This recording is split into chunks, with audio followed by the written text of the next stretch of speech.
This is Super Yacht News with E. Sisman. Hi, welcome back to the channel. Okay, as I'm sure you're already aware if you live in the US, there's been an incident where a ship's crashed into a bridge in a US city, causing that bridge to collapse. A 300-meter or 984-foot container ship crashed into a bridge in Baltimore, causing the bridge to collapse into the Patapsco River.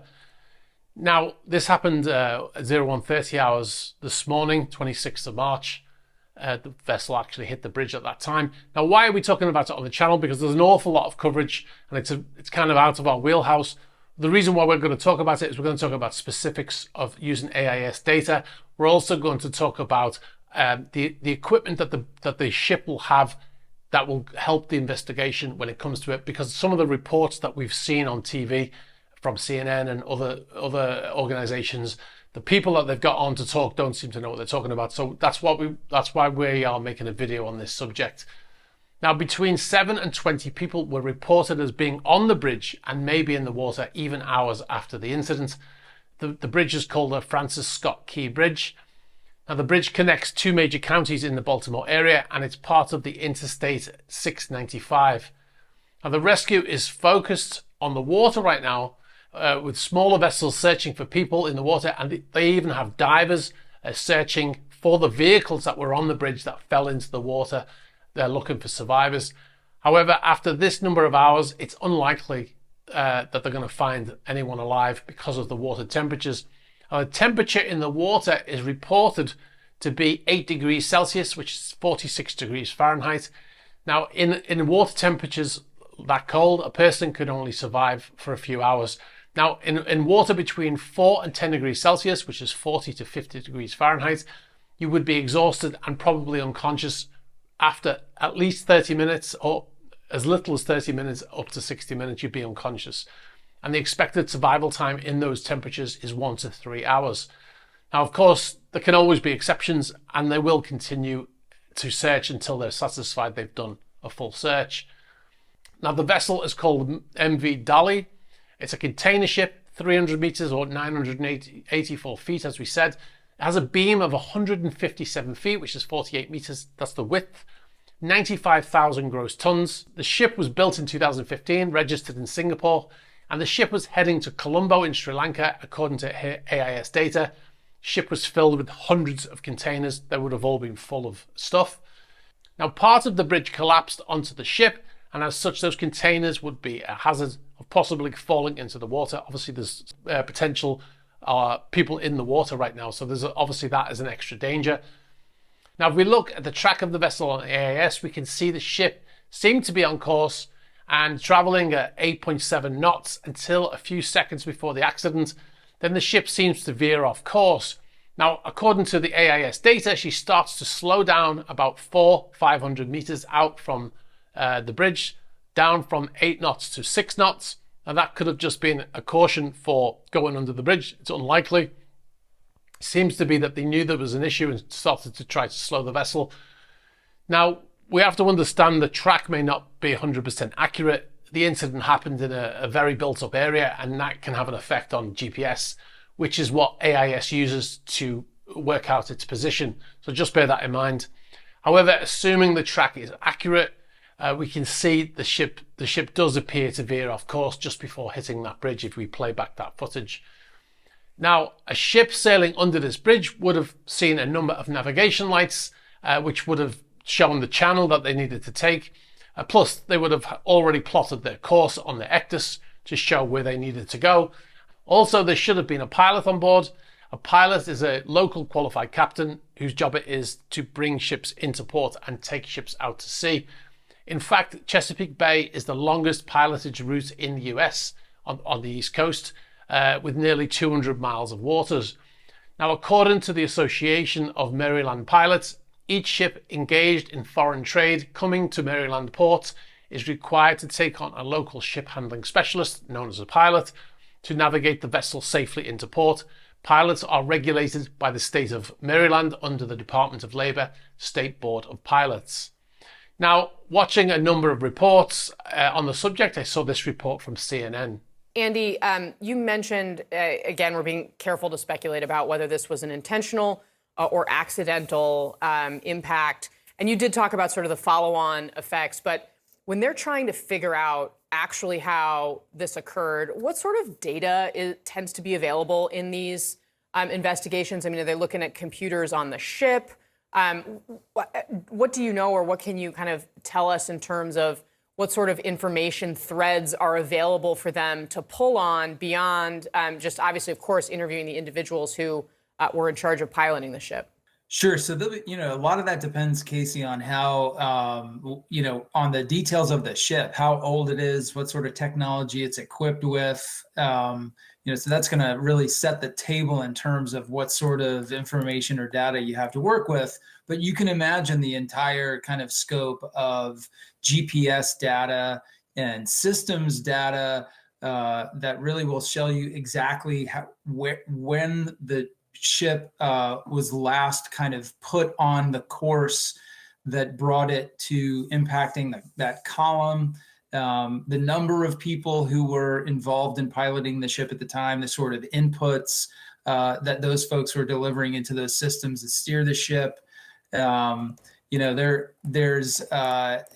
that can vary greatly. If this is like a really old vessel that's in a state of disrepair and hasn't been kind of updated, that data could be pretty rudimentary. But any sort of inputs that go into that system, if it's on a set course that had been planned out, sometime before, it looks less likely that someone at the last second took it off course and into that column. So those are kind of some of the systems that they'll be looking for to see if they even exist on the boat before they find out what sort of data they have in this situation. Now, references comments about how old the ship is. Well, even an old vessel would need to have equipment on board to help investigations such as these, because the equipment on board a commercial cargo ship is dictated by maritime law. So even if the ship was built in the 1980s, to be able to navigate into a US port or any Western port, the ship would most likely need to abide by the regulations, and it would most likely have the equipment on board that we're going to talk about. Now, his comment about how many people would have been on the bridge at the time, based on my own experience and the location of the vessel, being just left port and heading through an area that's quite, dangerous navigation, the captain would have been on the bridge, the chief officer and second mate, or second mate, possibly both, a helmsman, as the vessel would have been under manual control at the time, and of course the local pilot, who is a qualified captain and would be extremely knowledgeable of the area. So having said all of that, what will the investigations have to go on when they look on board the vessel? Well, according to IMO laws, all ships of 3,000 gross tons and above constructed after the 1st of July 2002 must carry a Voyage data recorder. We're going to come back to that in a little bit, to assist the investigation under regulations adopted in 2000, which entered into force on the 1st of July 2002.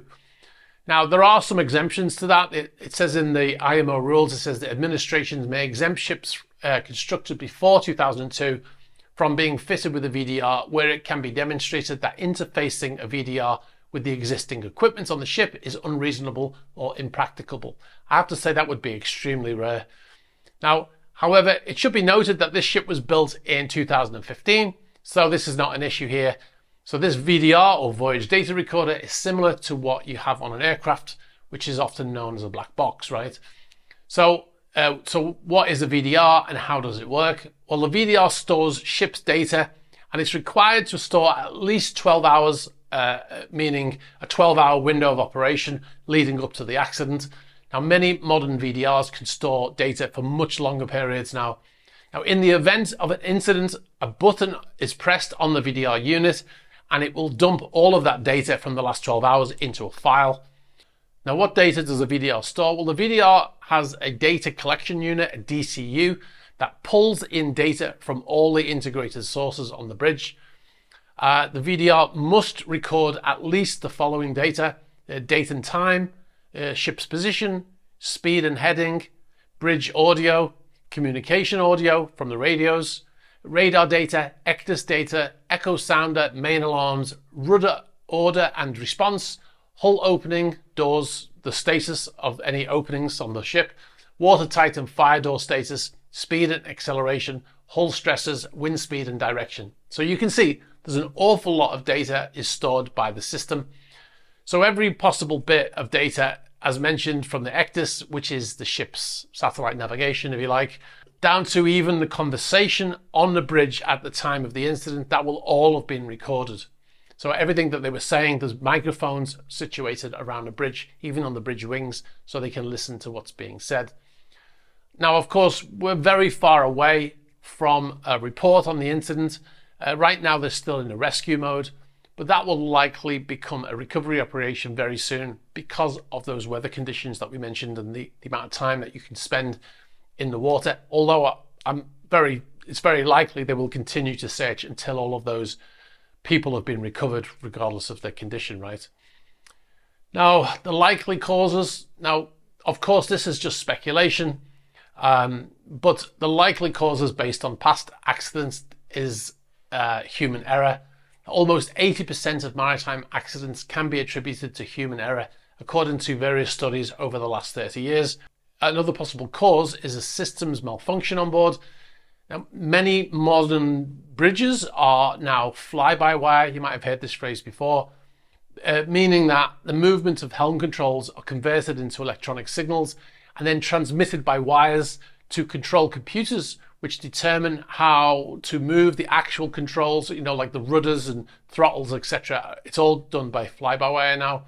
Now, any failure in these computer systems can cause a vessel to behave unexpectedly and potentially go off course. And you've got to remember that from the moment that the vessel seems to change course until they hit that bridge is probably only 30 seconds or so. So it would have been very limited time to actually go into a manual mode on the ship. They do have manual backups, but it would take some time to figure out what was going on, and they had very little time, I would imagine, if there was a systems malfunction, right? Now, another possibility is it was deliberate, but that's extremely unlikely, all things considered, right? Okay, so I'm doing an edit to the original video that was filmed. This is a developing story, obviously, and more information is coming in all the time. You might be privy to more information by the time you watch our video, but we've heard that 2 people have been rescued from the water, which is great news. We also heard that the vessel called out a mayday before the ship hit the bridge, and that's why they were able to close the bridge to traffic. I think the people who were on the bridge may have been the people who closed that bridge, and that's why there was work crews on that bridge. Now, I can't confirm that, but we've heard that there was a mayday call from the vessel. So obviously there was a problem with the vessel. Like I just said in the video as you watch it, the vessel seemed to veer off course about 500 meters out from the bridge. So it seems like they did have time to call out a mayday and they were able to evacuate that bridge. Now that this is the information that's coming in as we're editing this video. So yeah, it might be corrected in the next video, but we just wanted to bring that extra information to you. Now, we may learn more soon after they talk to the crew and pilot, but a full report will be at least a year away, I would imagine. Anyway, I'll leave it there. I hope they do find everybody who's missing. Obviously, we are thinking about the family of the people who are missing right now, and we hope that they can find them all alive and well. All right, guys, we will leave it there, and we'll give you some updates as and when we know more. We're going to concentrate on the specifics like we've done in this video rather than just general reports, I think. All right, guys, thanks for watching. I'll catch up with you soon. Bye-bye.